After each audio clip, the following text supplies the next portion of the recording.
Maintenant, une des plus importantes des nombreuses métaphores astrologico-astronomiques de la Bible concerne les ères.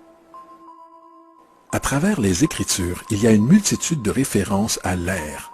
Afin de comprendre, il est nécessaire de se familiariser avec le phénomène appelé précession des équinoxes.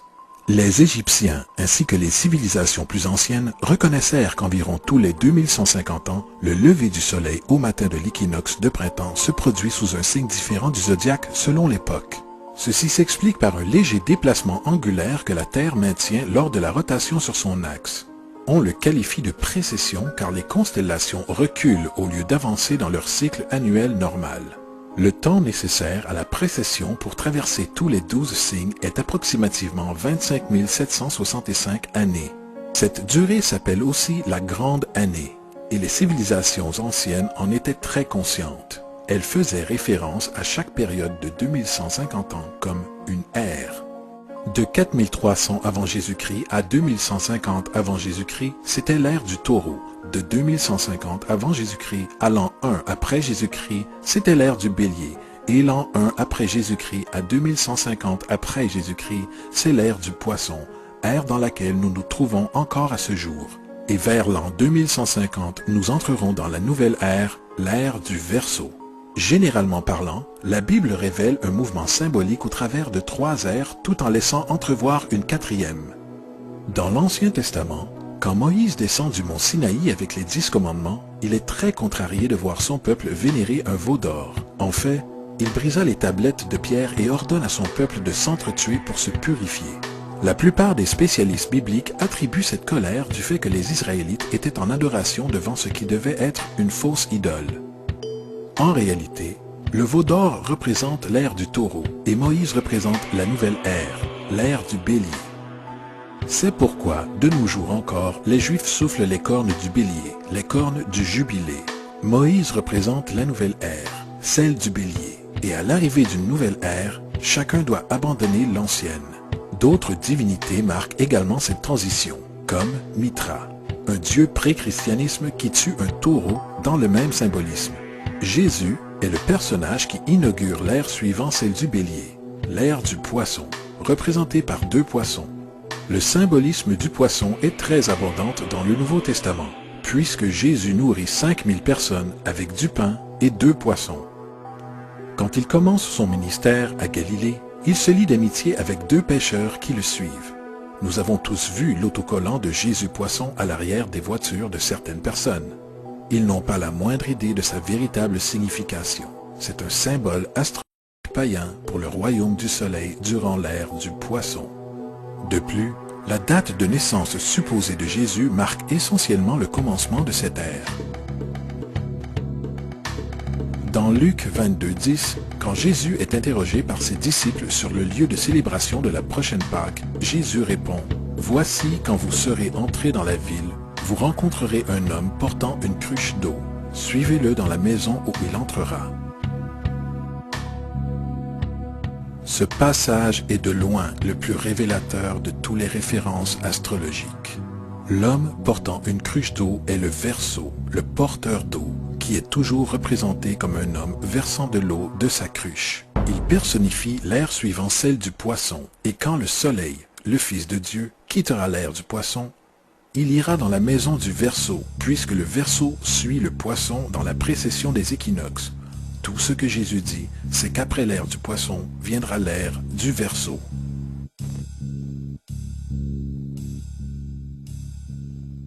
Nous avons tous entendu parler de la fin des temps et la fin du monde.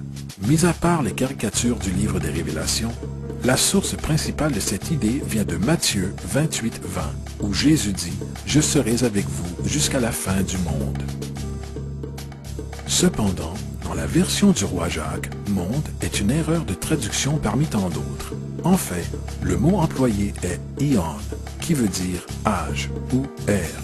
Je serai avec vous jusqu'à la fin de l'ère, ce qui est vrai, puisque la personnification solaire de Jésus relative au poisson cessera lorsque le soleil entrera dans l'ère du Verseau. Le concept entier de la fin des temps ou de la fin du monde est une allégorie astrologique mal interprétée. Allez dire cela aux 100 millions de Nord-Américains qui croient que la fin du monde est proche.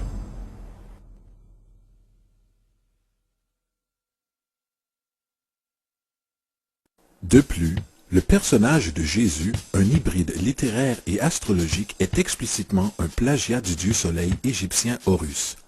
Par exemple, gravé depuis environ 3500 ans sur les murs du temple de Luxor en Égypte, on peut voir des images de l'annonciation de la conception immaculée, de la naissance et de l'adoration d'Horus.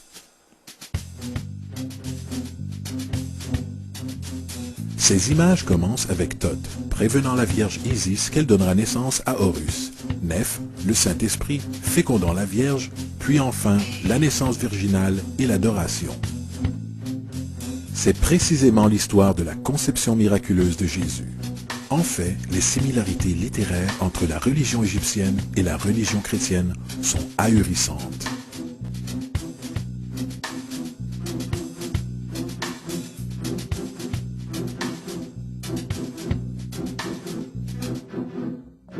Et le plagiat continue.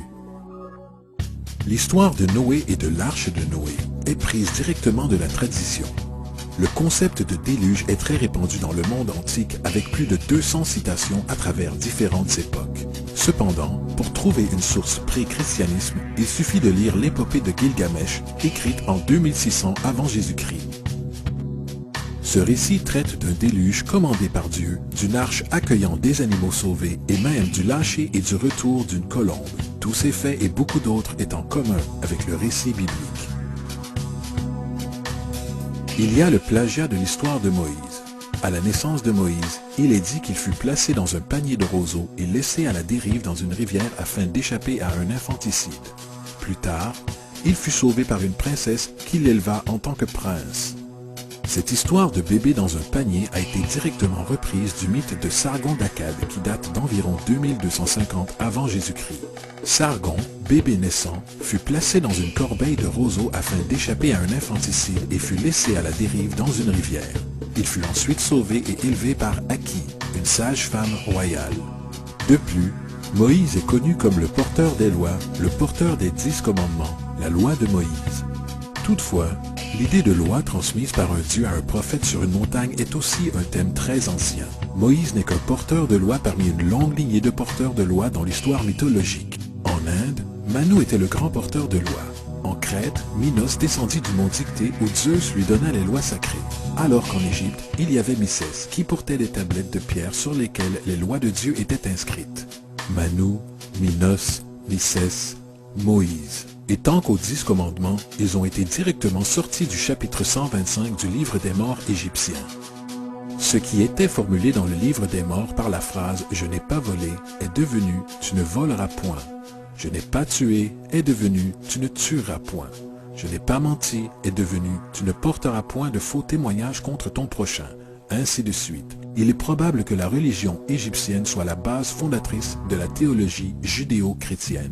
Le baptême, la vie après la mort, le jugement dernier, la naissance virginale, la mort et la résurrection, la crucifixion, l'arche d'alliance, la circoncision, les sauveurs, la sainte communion, le déluge, Pâques, Noël, la Pâque et beaucoup d'autres sont tous des éléments de concepts égyptiens prédatant de loin le christianisme et le judaïsme.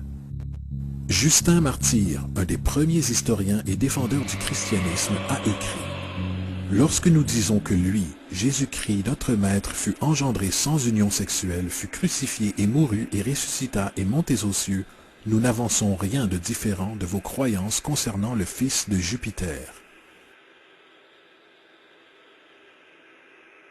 Dans un autre texte, Justin Martyr dit « Il est né d'une vierge, acceptez cela en commun avec vos croyances sur Persée. »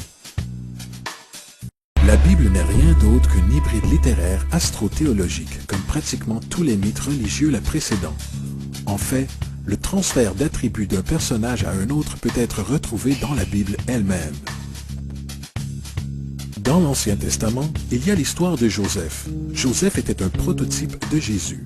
Joseph est né d'une naissance miraculeuse. Jésus est né d'une naissance miraculeuse. Joseph avait 12 frères. Jésus avait 12 disciples. Joseph fut vendu pour 20 pièces d'argent.